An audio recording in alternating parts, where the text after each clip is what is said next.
On today's show, we talk to a couple of parents who are struggling with identity and loving themselves and their kids. We talk to a woman whose husband is addicted to a cell phone and it's wrecking their household. And we talk to a BetterHelp therapist on what counseling is, what it's not, and how to do it well. Stay tuned.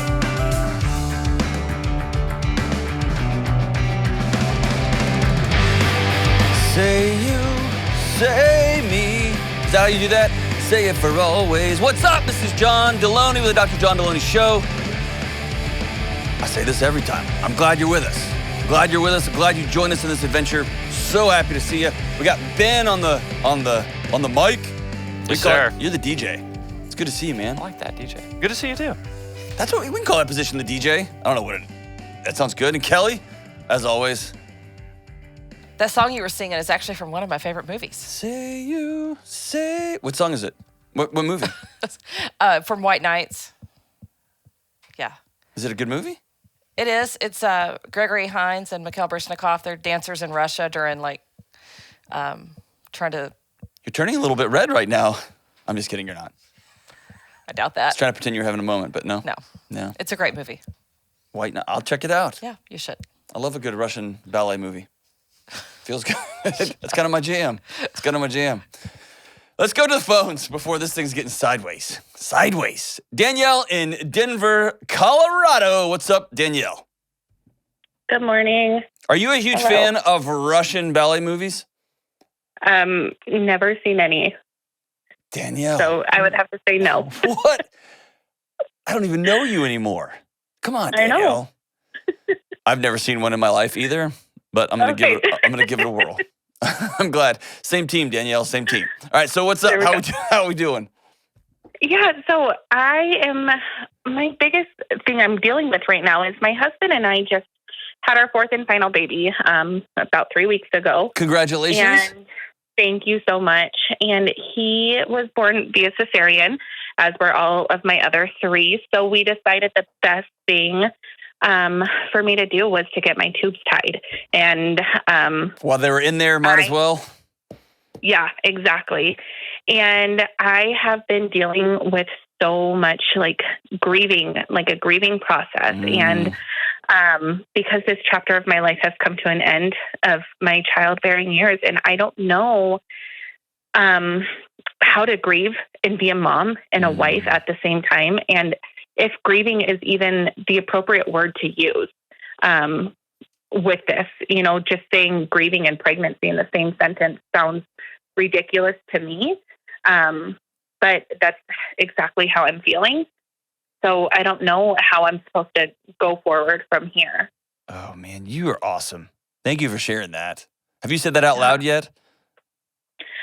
I've talked to my husband about it, and he's validated my feelings and has told me that it's absolutely normal and told me that I'm doing a great job and, just 100% validated how I'm feeling. Yeah. But it hasn't helped stop feeling this way. Yes. So I learned this the hard way, and then I've just met with folks over the years. Let me back up. Your husband sounds like he's awesome. He's a pretty good guy. He is. He's amazing. Good work. Well done on that one. You got a good one. Thank you. And he got a good one. He got a good one as well. Well, thank you. One of the suckiest things is so crummy about grief and about, I'm not going to suggest you have postpartum, okay?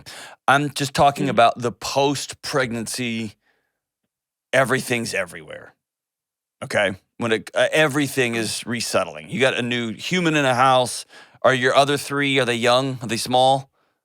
9, 6, and 3. Oh my So, gosh. Yes. Yes and no. It's just, when you think of a 9-year-old as old, that's when you know you're tired. Because 9-year-olds aren't old, but it just feels like, oh gosh, he can wipe himself. We're winning, right? So Right. You've got 4 young kids, 4 kids all in single digits. Let's put it that way. And now you've got an infant. Sleep is all over the place. Husband's just trying, but God bless him. And there's bottles everywhere and diapers and all the stuff. And then your 3-year-old just misses, Mom, and can I get a snack? And all that stuff's happening. Not to mention any sort of hormone re-regulation that's happening, any sort of your body dealing with, oh gosh, we're missing organs now. Like, where did those go? Like, all that stuff.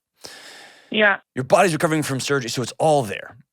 One of the worst things when you're dealing with grief and when you're dealing with that time after pregnancy is people will tell you, because they've got awesome souls and awesome hearts, you're doing so great. And in your head, you hear that, but your body is telling you that you're failing and everything's falling apart. And so you feel crazy. And that crazy is exhausting. Am I onto something, or tell me I'm bonkers? No, you have me tearing up. So Okay.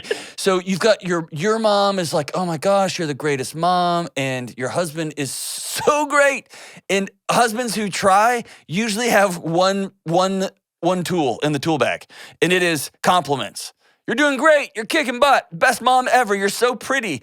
And you look in the mirror and you're like, I feel like a train wreck. And I feel like I put my lipstick on with my left hand. And I feel like I'm failing. And so now I must be insane. Mm-hmm.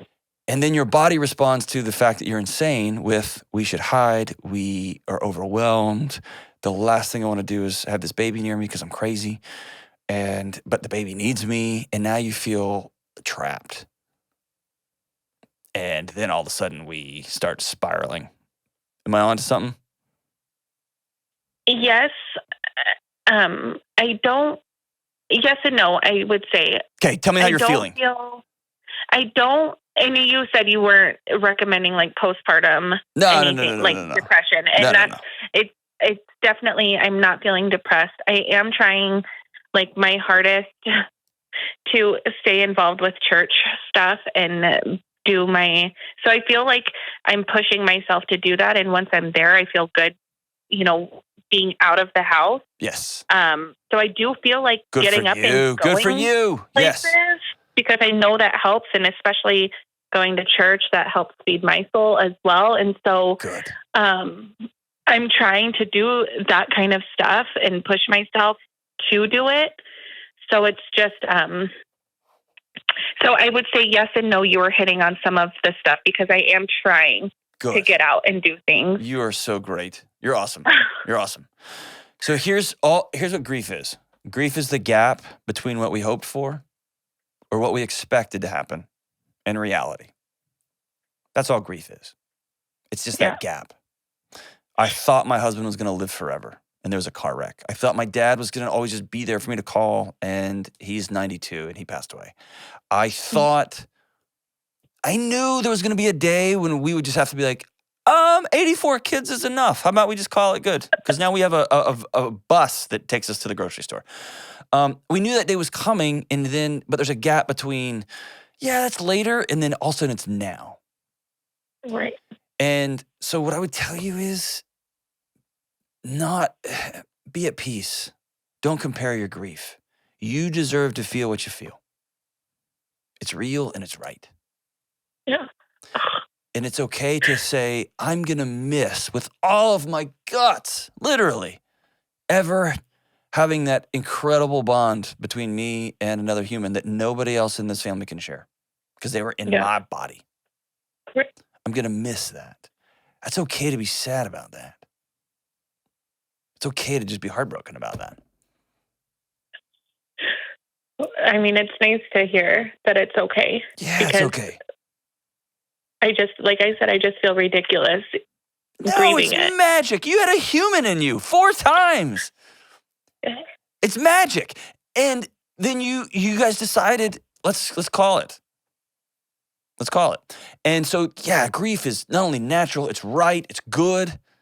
And when time comes, then you begin to create, and this is scary and awesome.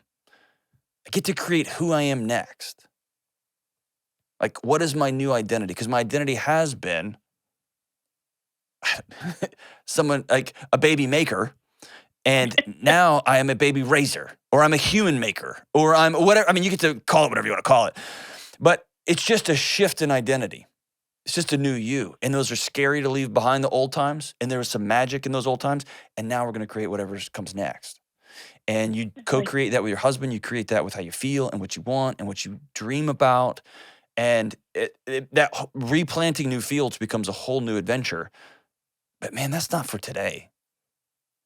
Today is just to cherish this beautiful new baby and to deal with, can I have a snack? Can I have a snack? And mommy, I diarrhea everywhere. And man, I'm never going to have another human inside me again. Huh. Yeah.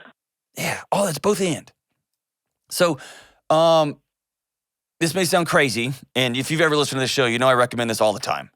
I've just heard it over and over and over as a magic intro solution to grief.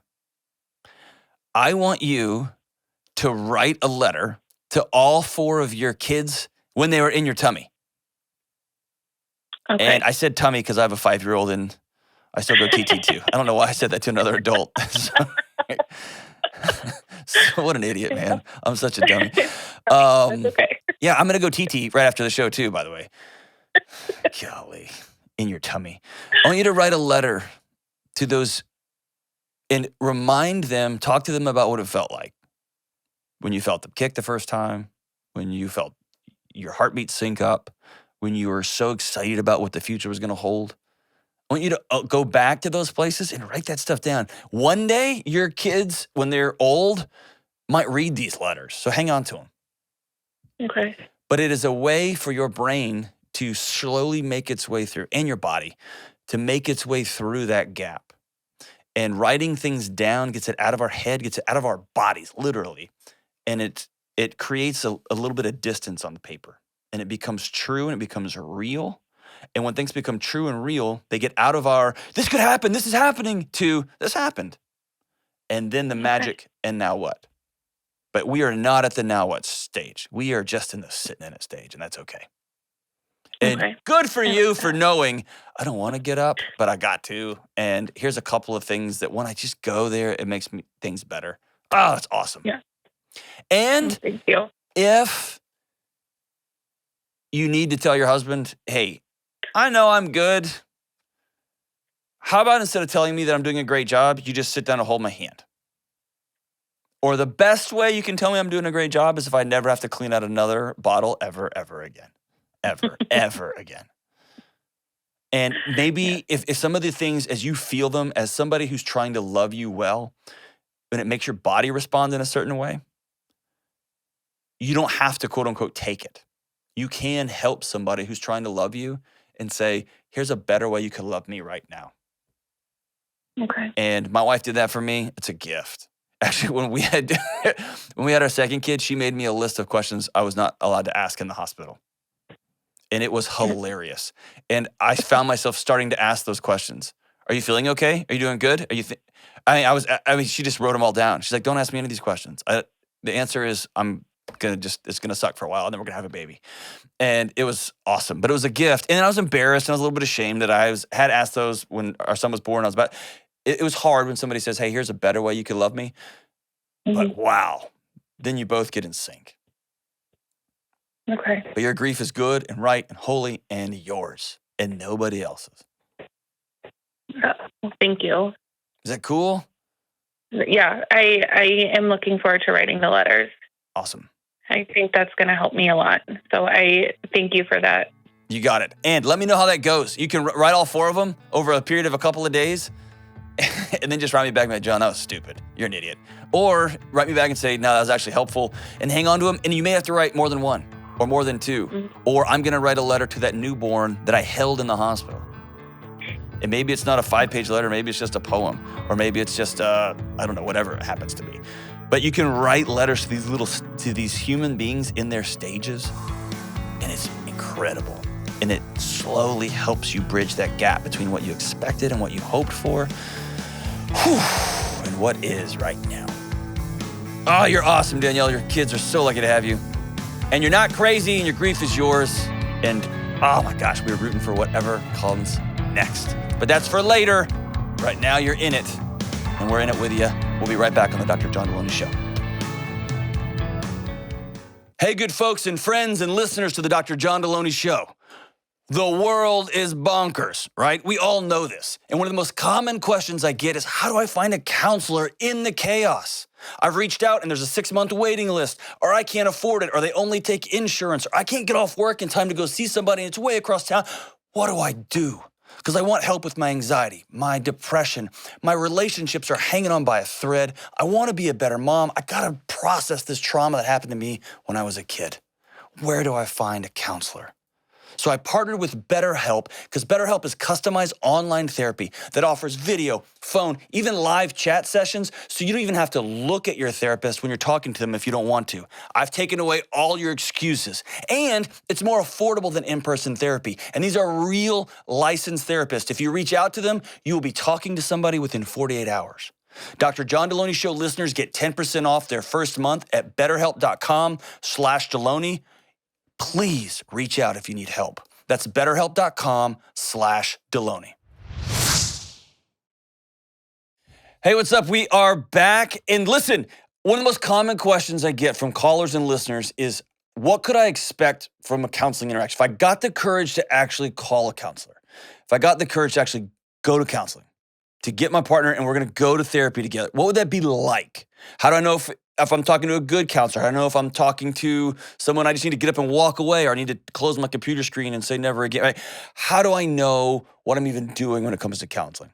So I reached out to my friends at betterhelp.com, and y'all know I've got a partnership with them. I love that they provide counseling and access to therapists anywhere you happen to be, whether in your car, in a parking lot, in your home, at work, wherever you happen to be. When you got a screen or a phone, they've got people, licensed clinicians that can help you right where you are. So I reached out to my friends at BetterHelp, and we got connected. I got connected with the head of clinical operations. Hasu Joe, who is a world-class therapist, has agreed to come on the show and to walk us through what an interaction with a therapist would look like. So Hasu, how are we doing? Great. Thank you so much. What a wonderful introduction. Very flattered. Thank you. Humbling. You shouldn't be too humble. I'm in awe of you. You actually do this stuff for a living. I just pretend to be one on the internet, and so you're pretty awesome. So, how are we doing? How's everything? Things are going. It's been an interesting past couple of years, I would say. I think everybody would say that in response to that kind of question. Yeah. But, can you paint a picture? What's the world been like for mental health professionals?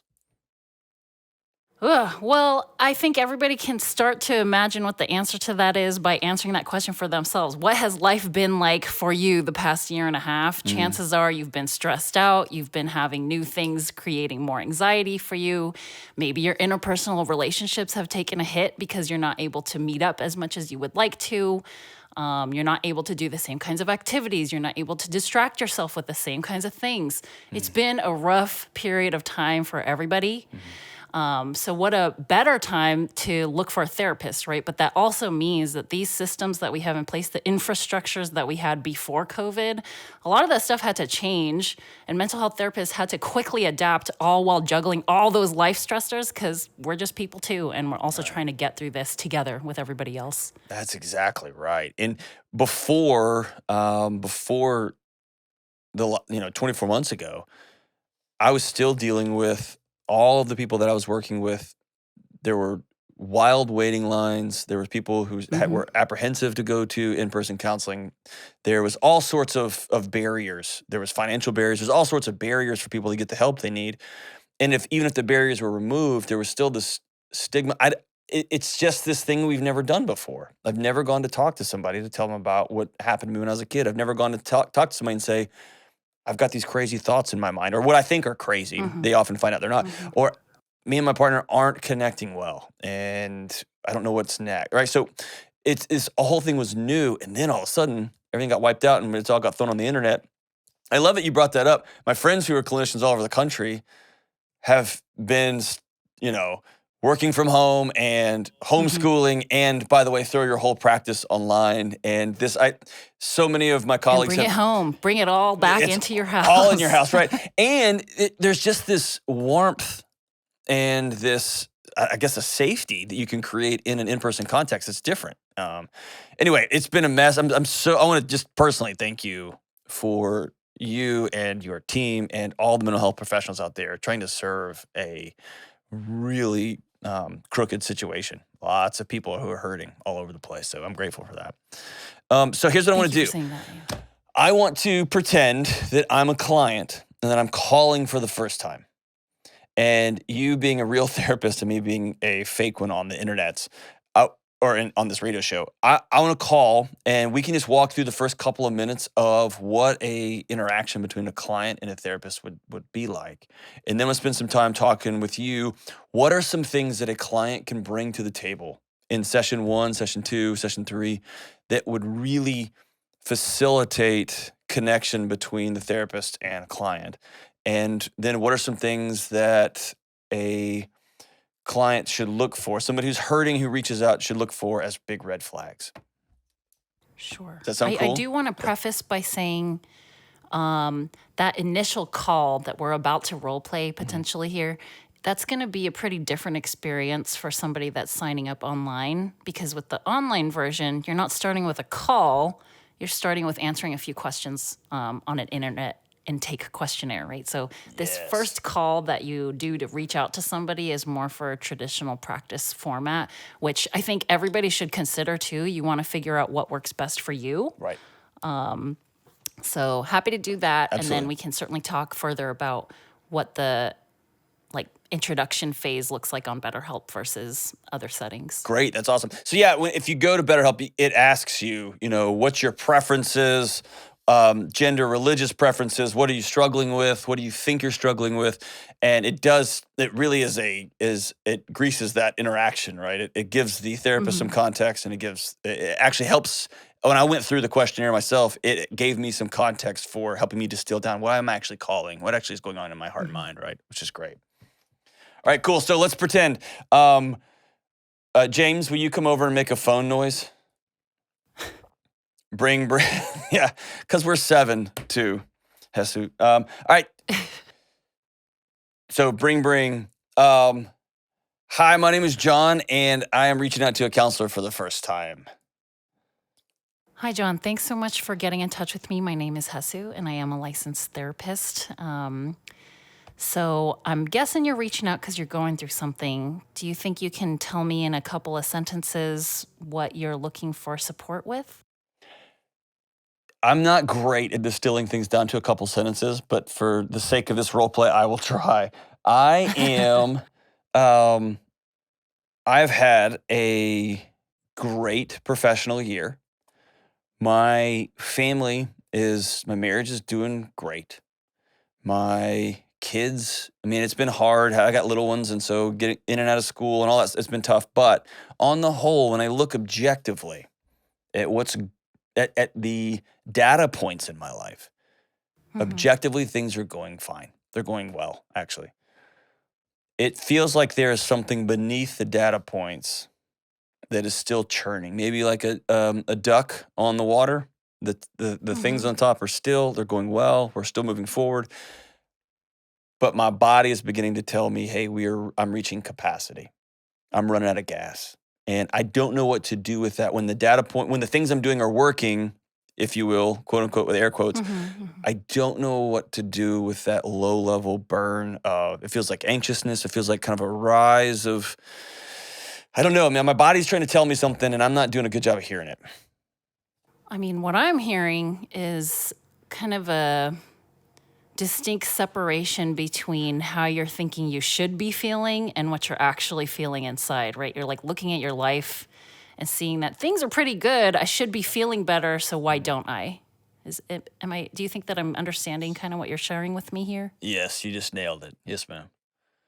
Yeah, so, I think that it's definitely worth it for us to book a first session, and we can talk a little bit more about some of these things going on to help you start to learn to identify exactly what it is that's going on, so then we can start working together collaboratively to figure out some kind of course of treatment to get you feeling better, right? To get your insides and your outsides to match and to feel like you're living authentically. And that's one of my big focuses, is to get you to feel like you're navigating and existing in this world in a way that makes sense and feels safe for you. So if that all sounds good for you, I'd love to move forward in scheduling that first session. I like that idea, but I want one quick question for you.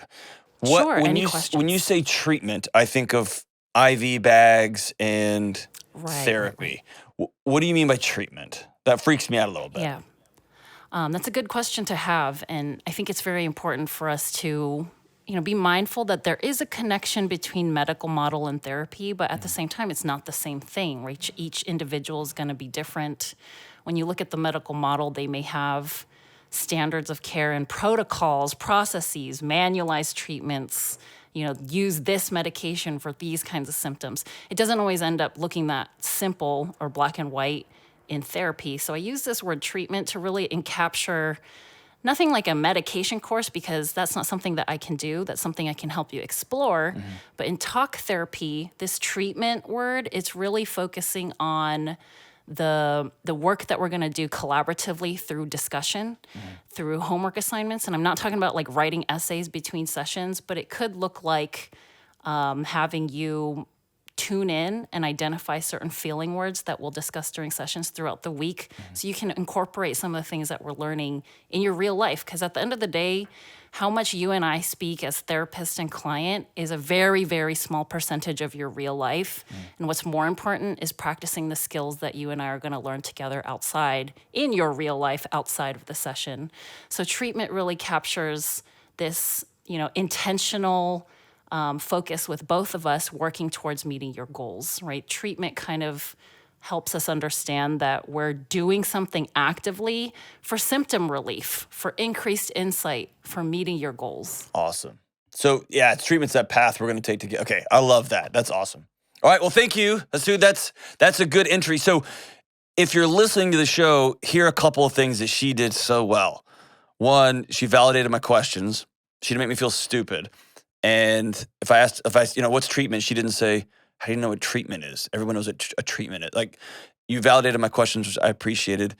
You asked me to drive and let you know what was going on in my life, and you didn't answer the phone, look at my chart, and start telling me what you thought was wrong with me. You didn't open with a diagnosis, is probably a better way to say that. And you were really inviting and warm, and so I'm grateful for that. Thank you. Just talking to you for 2 minutes made my blood pressure go down a little bit, so I'm grateful for that. Oh, we're glad to hear that. So maybe we should schedule a session. Trust me, I think you're probably right. Over your years of doing this, you're the clinical director of a major national mental health organization. In your years of meeting with clients, what are a couple of things that you have noticed really assist with getting things going, versus what are some client behaviors that make things challenging as a counselor? Yeah. Well, first I got to call this out. It's really weird hearing myself described as like this leader of a renowned company. I started with the company when we were really, really tiny. Sure. And I want to put that message out there. We're still a tight-knit group of people, a bit larger now, but we're all just a group of people that's trying our best to provide help to a bunch of people out there. That's right. But coming back to your question, I think it's important to remember that your therapist is professionally trained to deal with something we call resistance. Resistance is everybody's natural inclination to withdraw or shy away from things that make us feel uncomfortable, things that would ask us to revisit painful memories or the past. A lot of therapy is about processing that stuff, externalizing those things so that it's not rotting inside of you anymore.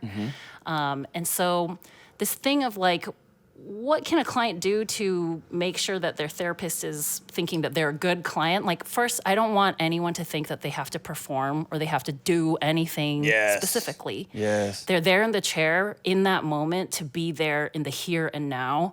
And that's one of my focuses. And you'll find that therapists are very, very diverse in terms of how they approach clients and how they think about them. But for me, one of those underlying goals that I have for me and my client is to get the client to be better about paying attention to what's right in front of them, the present moment. A lot of mental health challenges come from dwelling in the past or freaking out about the future, in which case you're never able to really sit and enjoy what's right in front of you. So really, I want clients to know that just be you. And I know that's easier said than done, but trying to let go of any assumptions that you need to do something to appear a certain way is going to be really helpful. Challenging yourself to answer questions honestly. And listen, when you first start therapy, you might feel overwhelmed with questions. Your therapist is going to ask you a ton of things. And if you're feeling like it's too overwhelming, it's even a good idea to ask your therapist to slow down. Your therapist is there to follow your lead and ultimately walk hand in hand with you rather than take charge and take reins of your life. You are the expert of your life. Yes, So, yeah. So just be prepared to speak honestly. And sometimes honesty can be painful. And it's okay to mention that too. In the moment, let your therapist know when something is too hard. Yeah. That's beautiful. That's the number one piece of advice I always give somebody when they say, "Hey, I'm about to go to counseling. What should I do?" I'll tell them, don't go unless you're going to tell the truth. And telling the truth is going to hurt. It's going to be hard sometimes. And don't perform. Like this might be the first time in your whole life you can go drop your shoulders and just say, this is the way I feel right now. And we just don't have those places in our society anymore. I don't know if we ever did, but yeah, what a gift. So what's a couple of red flags that if somebody reaches out to they go to a local counselor somewhere, and what are some red flags, or what as a clinical director, what are some things you make sure you instill in the therapists that work on your team in the service of other people? Well, safety is always number one. Safety trumps everything. So that's something that I think of as a therapist. So my translation for clients out there or potential clients listening to this, and remember, I was a client before I ever became a therapist, so I know what that feels like too, and I continue to put myself in that seat. If you don't feel safe with this person, that's the biggest red flag. It could just be vibes. It could be that you're not connecting with them. But ultimately, if you don't feel safe with this person, how can you force yourself to really become intimate and vulnerable with somebody that you don't feel good with, that you don't feel safe with? So tune into your feelings, because they're really important here. This relationship you're about to enter with a therapist, granted, it's not going to be the same as a friendship or a loving, significant other. This person is a professional. This is a professional business relationship at the end of the day, but you're still two humans. And if there's no connection, I think that's something that you should listen to your gut about. And that can be very, challenging for some people because it took so long to find this first person in the first place. But I think you owe it to yourself and your healing journey and the process that you're taking ownership of to find the right provider for you. So that's the number one thing to look out for, is if you don't feel safe, that's a red flag. If the therapist even says anything that maybe you feel like is a blind spot, that's something to pay attention to. I wouldn't say that that's a reason to change therapists, but you want to make sure that you feel comfortable with this person's approach. So you can come prepared to your first initial sessions with questions. You can ask questions about their approach. You can ask questions about what to expect. You can ask questions about how they generally structure sessions, what you can expect out of this whole thing.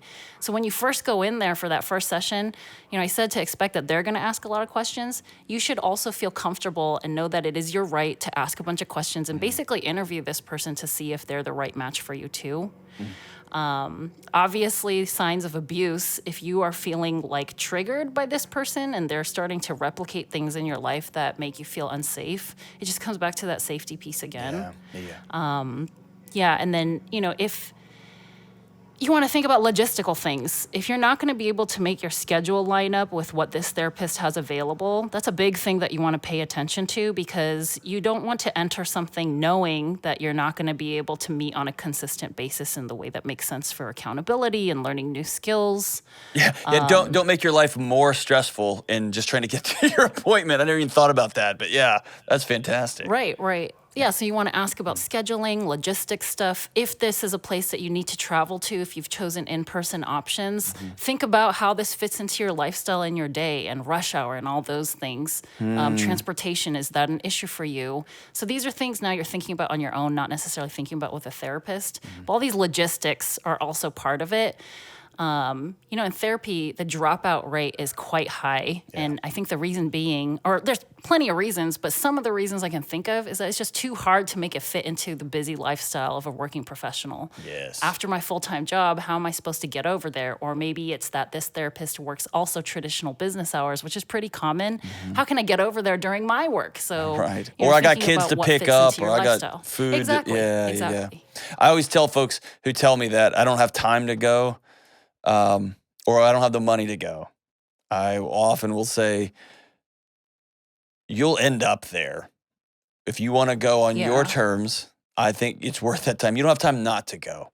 Or This is reminding me of like some kind of proverb I heard where we spend so much of our youthful prime working for money and not having time, right? At this time of our lives, we have money and energy, but we don't have the time. Now, later in your life, if you haven't been taking care of yourself, you may have a bunch of money saved up. Yeah. You may now have a bunch of time, but you don't have energy or health. And so it's this thing where you want to balance all these things in your life. So you're thinking about and taking care of your future, but also your present person.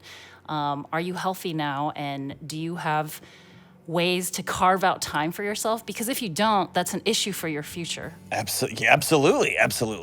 Well, listen, Hasu, I'm so grateful for you. Just taking the time to call and walk through what just somebody who's actually practicing mental health care out there. I'm grateful for your expertise and your service to our local communities. It's just such a gift. And thank you for giving us a couple of pointers on how to enter that space and just being a warm presence for me. I'm telling you, just that gentle conversation. I speak to James and Kelly most of the time, and most of their interactions with me are so ruthless. And just your gentleness and kindness is such a gift, and your expertise. You got a great combination of bold expertise and strength and warmth, and so I'm really grateful for you. Thank you so much, John. Thank you so much for having me. You betcha. All right, hey, we'll be right back on the Dr. John Delony Show. We are back with Seth in the SLC, Salt Lake City. What's up, Seth? How's it going, John? Dude, we are rocking on to the break of dawn this morning. How about you? Very good. I'm very good. Dude, I just got back from Salt sons. Lake City. What a beautiful did? city. Yeah, I was there a couple of times this month. You didn't even stop by and say hi. We did. I hung out. You were too busy, I don't know, whatever, playing your video games, whatever.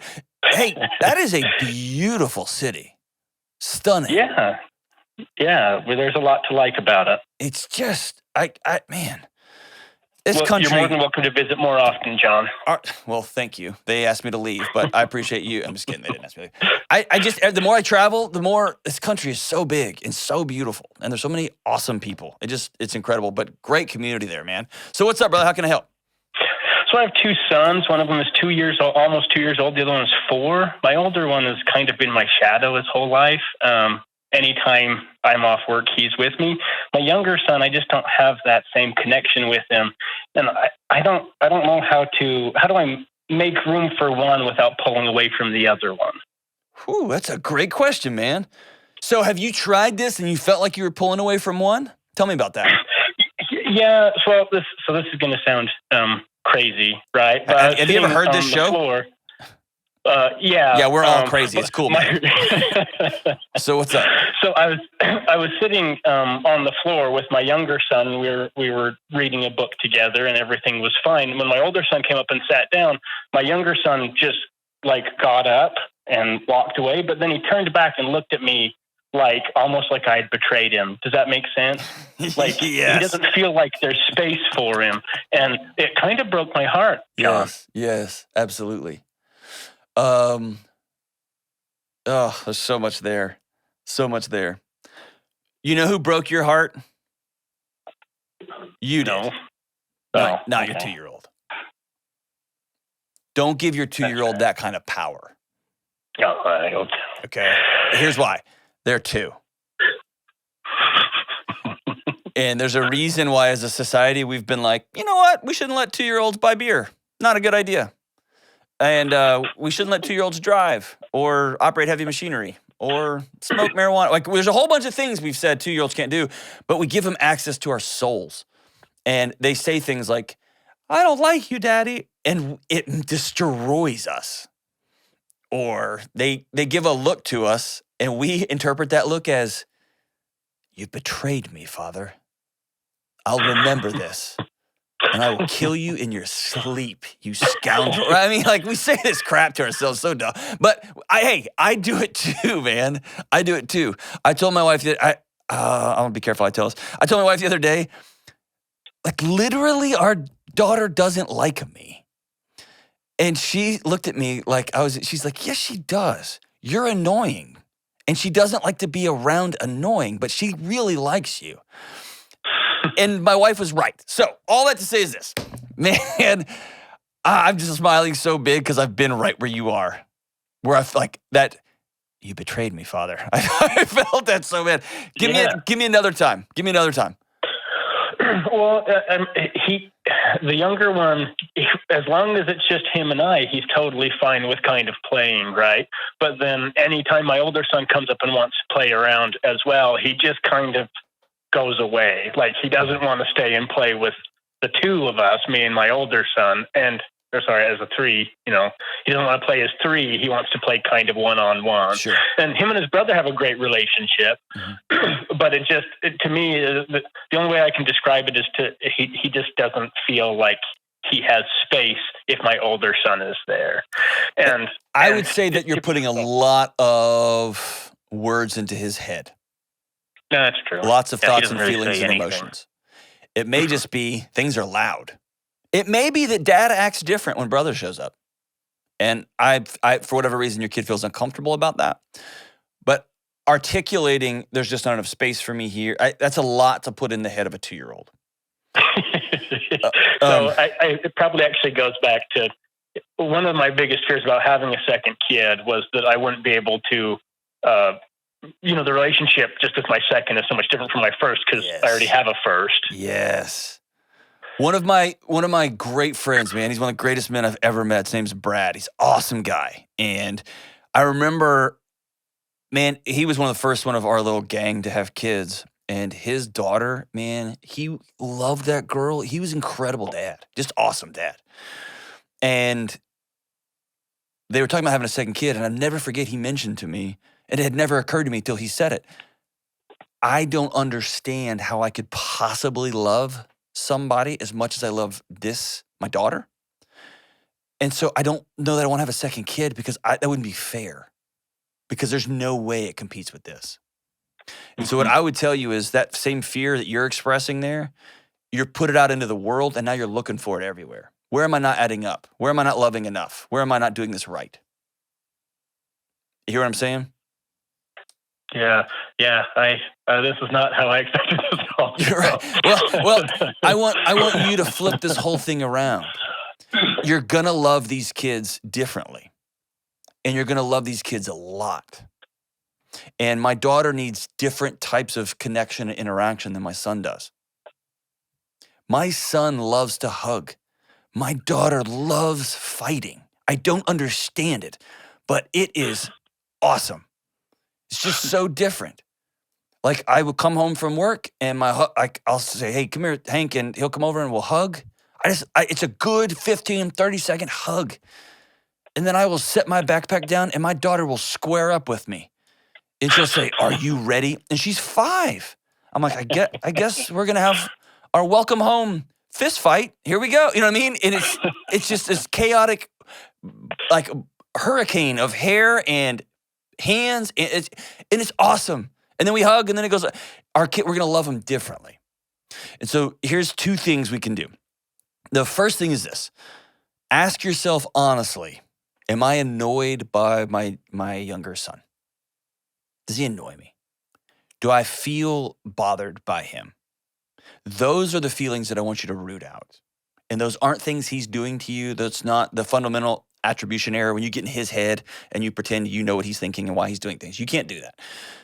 Mm-hmm. Get inside your own head and say, it actually kind of annoys me when he comes around. Or he just doesn't play like my other kid does. I want you to root those things out because your young son will feel that. He'll absorb that stuff. And I want you to be honest about how do I connect with my kid? And this is the pot talking to the kettle here, brother, because I'm learning this in real time right now. How do I connect with each one of my kids? And how do I give each one of my kids their own time? And they've got to learn to play with one another and me at the same time because we're going to have lots of family trips. We're going to have lots of times when we're all going hunting together and we're all going fishing. And we're going to have times when we're all going to go play family or play house or whatever it is we're going to do there. But it's both and. And if your son decides when your other son shows up that he doesn't want to participate, I want you to grab his 2-year-old little hands and say, Daddy would love it if you stayed and played with us. Daddy wants you to be a part of this. It's more fun for us to play when you're with us. And then He's free to go if he wants to. So I don't want him to ever leave without hey, I want you to know that we would have more fun if you were here. And I don't want him to feel forced, trapped into a situation that for whatever reason he doesn't want to be a part of right now. And I would, for the best you can, don't overthink an interaction with a 2-year-old. Don't let me rephrase that. 2-year-olds are brilliant and intuitive. And so if a kid doesn't feel safe and they walk away, be attuned to that. Don't over-intellectualize a 2-year-old. How about that? Okay. Don't have academic conversations with somebody who is less than 36 months old. Lean into the things that he loves. Invite your 4-year-old into those things and let your 4-year-old do things that maybe are different. Are your boys way different from each other? Yes. Yeah. Yes. Yeah. So give him some private connection time and then some days say, hey, we're all going to color. Because it may just be when the 4-year-old brother comes, we all end up playing soccer and the 2-year-old just wants to color. Or the 2-year-old wants to play soccer and the 4-year-old, like all the soccer balls go away, we just all color. So be attuned to those kind of things. But just be intentional about last time we played this, today we're going to play this. And if your 4-year-old throws a fit and says, well, I'm not doing that, you do the same thing with him. I'd love it if you were here. It's more fun to color when you're with us. But if you want to go play, feel free. And they're going to learn autonomy. And what they're going to learn is, oh, I'm making the choice to leave this situation. Dad's not kicking me out of here. I like it. Does that sound good? Yes. Thank you very much, Hey, Doctor. You're just John, brother. Just John. And you're a good dad, man. I wish every couple of little boys had an old man like you who was just trying to love them the best he knew how. Good for you, man. Good for you. We don't let 2-year-olds buy cigarettes. We don't let them hurt our feelings. One and the same. Can't wait to see the internet comments on that one. We'll be right back on the Dr. John Delony Show. Y'all know there are lots of things that make me nuts, but one thing makes me more nuts than anything else. Buying a home. And my friends who refinance their homes, they tell me it makes them nuts too. I love living in a new home, but I gotta be honest, I'm no good at buying one. And that's why I'm so thankful for people like my friends at Churchill Mortgage. Churchill is a Ramsey trusted provider who we've been sending people to for over 20 years to help with home mortgages. Why? Because they're committed to doing what's right for you. And that means walking you through paperwork that's way over your head. That means making sure you get the right mortgage that you can pay off as soon as possible, and they don't try to upsell you a bunch of nonsense that's gonna hurt you down the road. And most importantly, when you're making this big life change, you can actually breathe, because you got an expert and a team who have your back. Listen, if you're about to buy a home and make a big change, save yourself the headache and call Churchill Mortgage today at 888-LOAN-200. Trust me, that's 888-LOAN-200. This is a paid advertisement. NMLS ID 1591. NMLSConsumerAccess.org. Equal Housing Lender. 1749 Mallory Lane, Suite 100. Brentwood, Tennessee 37027. Programs are for select loan types only and are not available in all states or locations. All right, uno mas. Let's go out to Amarillo, Texas, the 806, and talk to Beth. What's going on, Beth? Hi, Dr. John. I'm super excited to talk to you today. I am equally excited to talk to you. How are you? I'm doing good, feeling really optimistic about our call. Hopefully I'll learn something new. Well, I'm optimistic that I won't screw this up for you and whoever it is you're calling about. So what's up? Okay, so I'm wondering how I can help my husband see that his phone use is impacting or hindering our relationship and his relationship with our kids.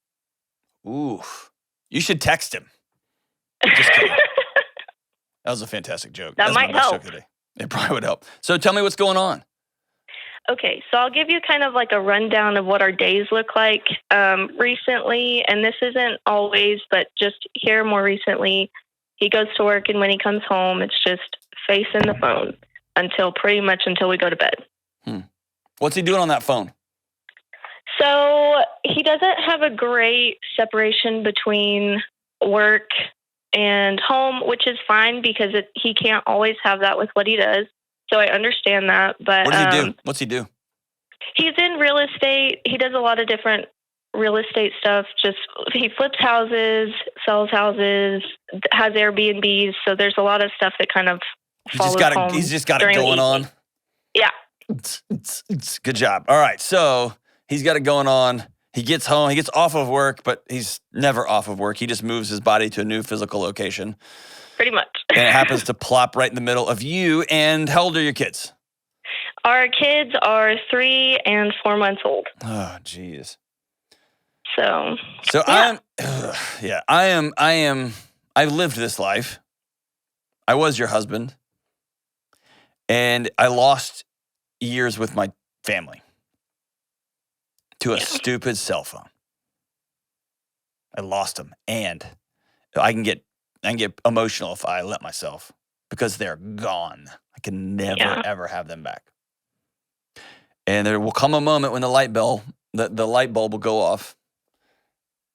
That one more solving a dishwasher issue at one of the bed and breakfasts, one of the whatever it is, wasn't worth losing my 3-year-old and my 5-year-old and my 7-year-old and my 9-year-old. That's what I cashed it in for. Dealing with a lawnmower issue, dealing with a drywall issue. All right. Been there. Right. So been there. So tell me about how you've tried to talk to him about it.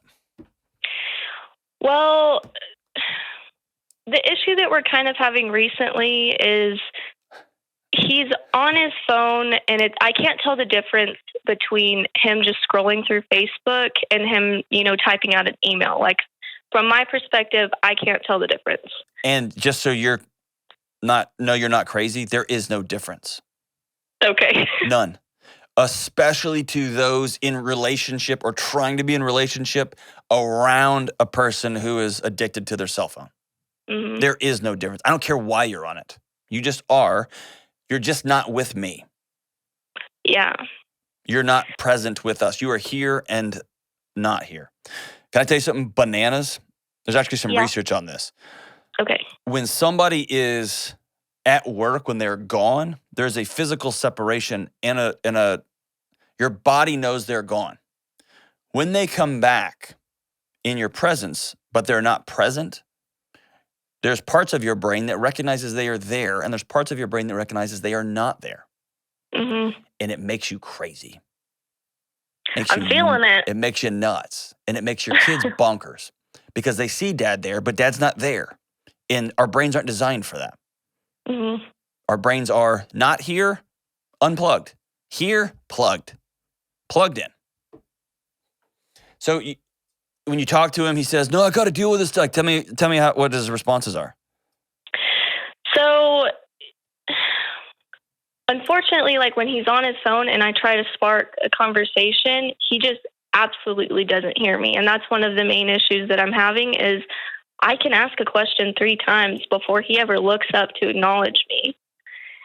Or same with my children. They'll ask, my 3-year-old will ask him the same question 3 times before he ever looks up and says anything. I think he just is self-proclaimed one-track minded, which I just kind of like. It's bull crap. Yeah, bull crap. like you hear me.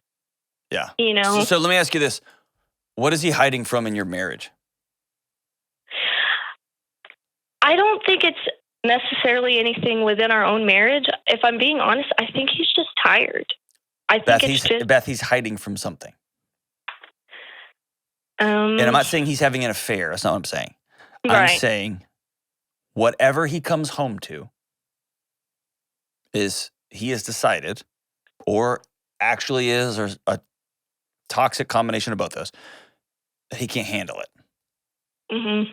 And so this phone is a drink and another drink and another drink. This phone is a joint. This phone is a 6-pack of Tall Boys. This phone is a bag of gummy candies. It is a way to numb out and disappear. I'm fulfilling my role. My body is here. Nobody can say I'm not present or I don't care about my kids. But I cannot. I'm hiding in my own house. Yeah. I don't know. I think Truthfully, before we had our second son, we did a lot of, our happy moments were sitting down and really getting to talk to each other and kind of tell each other what's going on in our days. And, we would do that when we would take our oldest to the park. And then when we had our second son, things kind of got flipped upside down. He was sick for a few months and we just kind of went into survival mode. And I think we've pulled back from a little bit of that conversational intimacy, but then that also kind of trickles down into physical intimacy as well. So maybe it has to do with that. So physical intimacy and relational intimacy are one and the same. They're intimately linked. And they're recursive. They work together. And sometimes couples get on either side of those things. Like I feel more relational when we're having sex, and I feel more relational when we're chit-chatting, which leads to more sex, which leads to more relational, right? People approach that thing differently, and it's at different times and different seasons and all that stuff. I would guess your husband's never got out of survival mode. And when you got fight, flight, or freeze, after a couple of months of fighting or of sprinting around everywhere frantically, at some point your body just says, I can't keep doing this, so I'm unplugging. Yeah. And there probably has never been a conversation, a time, a family retreat, y'all two go spend a half day together, where one of you has the courage to say, we just went through hell and we made it. And here we are. And now what? Yeah. And if you don't have that conversation, your body will be trying to solve for that disconnection for years. Until somebody at work texts you and your heart starts beating faster again for the first time. And all of a sudden you find yourself in a situation you never intended to be in. Or he just completely unplugs from everything. Till you and the kids create alt lives. And then he just doesn't have to, he just goes off to his thing. Right. Which I know that would be not at all what he wants. Like he literally has a heart of gold. Absolutely. And I know his picture for what he would want his family life to be like, and it's just not what it is right now. There you go. And so I want to look at, yes, the phone is the issue right now. But the phone is the issue. There's a deeper issue underneath the phone, which is you don't feel connected in your marriage anymore. You, Beth. You and your husband haven't reset, Control-Alt-Deleted after your little boy was born and he was sick and y'all went through chaos and chaos and chaos. Y'all haven't said, y'all are still sprinting. Yeah.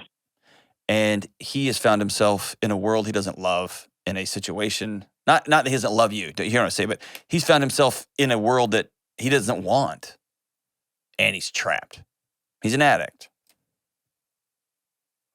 And you may have heard me say this, but all addiction is when your anxiety alarms are going off, your depression alarms are going off, all this, you crawl up in the kitchen and your smoke detector's going off and you just take a pillow and you duct tape it around around the alarm, just so it'll be quiet. And that's all that phone is. And he found himself with a 4-year-old and a young kid, or a 2-year-old and a young kid, and he doesn't know how to engage with them. And he found himself with a wife that he remembers deep talks with, and he remembers crazy bonkers sex with, and now it's just y'all are running a business together, and he just gonna stay on the phone. Yeah. And those things turn into spirals, and all of a sudden you find yourselves 2 inches apart on the couch and 2,000 miles away from each other, right? Right. So here's what I'll tell you. The worst time to have a conversation about the cell phone is when he's holding the cell phone. Which is hard because he's always holding the cell phone. So here's what I want you to do. This is going to take some bravery on your part. It's going to be a risk. I want you to tell him, and you put the phone down and hold both of my hands and look me in my eyes. And he'll go, oh gosh. Have him do that. And if he won't do it, you're going to have to write this down on a piece of paper, on a letter. Nah, he'll do it. Okay. Say, I have booked us a night at a hotel, and I have booked us at some restaurant here near Amarillo. I've got childcare for us. We have 2 little ones. We're disconnected, and I want to talk about what comes next in our marriage. Will you please join me? And here's the rule about this time together. No phones. None. 0. Okay. Okay? And if he says, well, I just can't, I want you to tell him, I want to talk about the future of our marriage, and I want to have no phones when we have this conversation. And I need you to say it like that so he feels you and hears you. Okay. And let's be real. There's a part of you that is scared that you are losing him. Am I right? Yeah.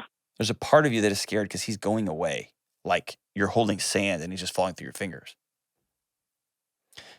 And if he can't hear you, he needs to hear, honey, I'm scared about what tomorrow is going to look like for us. Because right now, you're more interested in your phone than you are your wife and kids.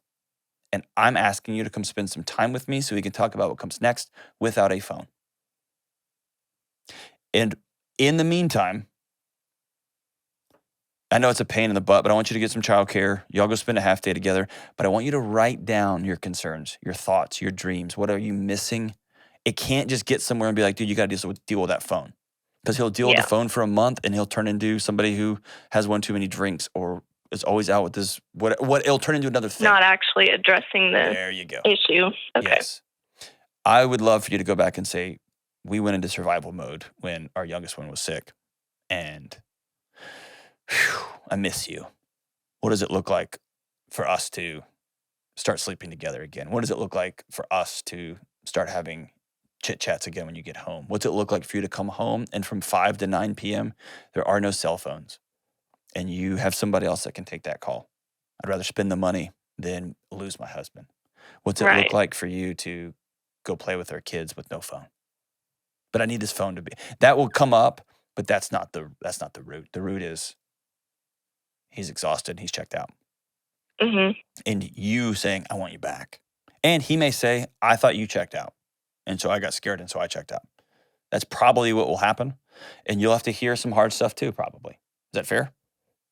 Yeah, that's another reason that I'm a little bit hesitant to bring stuff up with him is because he never complains about anything that I'm falling behind on. Like, I feel so guilty trying to point out something that he's doing that's that's not my favorite, because I never want to be the type of wife that is nagging, and I don't want him to feel like I am. And he never complains about anything that I do, and I know I'm not perfect. And so I don't want it to be this one-sided, well, I'm just doing what she says to keep her happy. And it would go a long way for him to hear from you. Like, what do you want, hon? Like, what do you want this, like, paint a picture of this thing? We've got 2 little ones now. They're both safe. They're both healthy. They're both doing okay. We get to decide what this marriage looks like. And 4 hours on a phone until you collapse in front of the TV, that just seems like what a waste of the one reckless, precious life we got. Yeah. And I'll tell you 2 things. Number 1, you're right. Nagging never solves anything. But choose guilt over resentment every time. You've heard me say that. I'll say it a million more times. Choose guilt. Choose, hey, I need you, I'm missing you, over saying nothing. Because you're going to say nothing long enough. And then all of a sudden you're going to say, it's going to turn to, well, screw you, man. Yeah. And then it's hard to come back from that. And by the way, nobody's perfect in a relationship. Nobody's perfect. And it's not a competition. Well, he never complains, so I can never complain. No. I think complaining is a waste of time. Telling somebody I miss you and I love you, and that phone is between us, that's not complaining. Going, get off your phone, get off your phone, get off your phone. That's complaining. You know what I mean? And once you have this hard conversation, once y'all go out and have breakfast together and you come back and he pops that phone up, he's making a choice. And that choice is that little 5-inch screen over his wife and his children. And that's why this whole thing's a risk. It's scary. Because he could choose that phone. He could choose, well, I'm going to buy houses. I'm flipping stuff, whatever. He could keep choosing and choosing and choosing. And that's why this whole thing is, you're way out on a limb here. But I don't think that's the kind of guy he is from what you've told me. I want him to hear, I miss you. And I'm not done fighting for you. I'm going all in on you. Let's get this thing back. And now let's don't get this thing back. Let's build something new. Scratch that. I shouldn't have said that. I hate when people say that. We're not getting anything back. We're going to build something new. We're going to build something incredible. Let's do this together. You are awesome, Beth. He's lucky to have you. Let's have these conversations and let me know how that breakfast goes. I can't wait to hear about it. I can't wait to hear about it. Ah, you're awesome. All right, as we wrap up today's show, this is for mi amigo, Armando. I love you, Armando. This is off the August and Everything After record. One of the greatest records of all time, literally. Counting Crows, and the song is Perfect Blue Buildings, and it goes like this. Just down the street from your hotel, baby, I stay at home with my disease. Ain't this position familiar, darling? While the monkeys do what they see, help me stay awake. I'm falling. Down on Virginia and La Loma, where I got friends who will care for me. You got an attitude of everything I ever wanted. I got an attitude of need, so help me stay awake. I'm falling. Asleep in perfect blue buildings beside the green apple sea, gonna get me a little oblivion, baby. Try to keep myself away from me. Armando, that's a good tune, brother.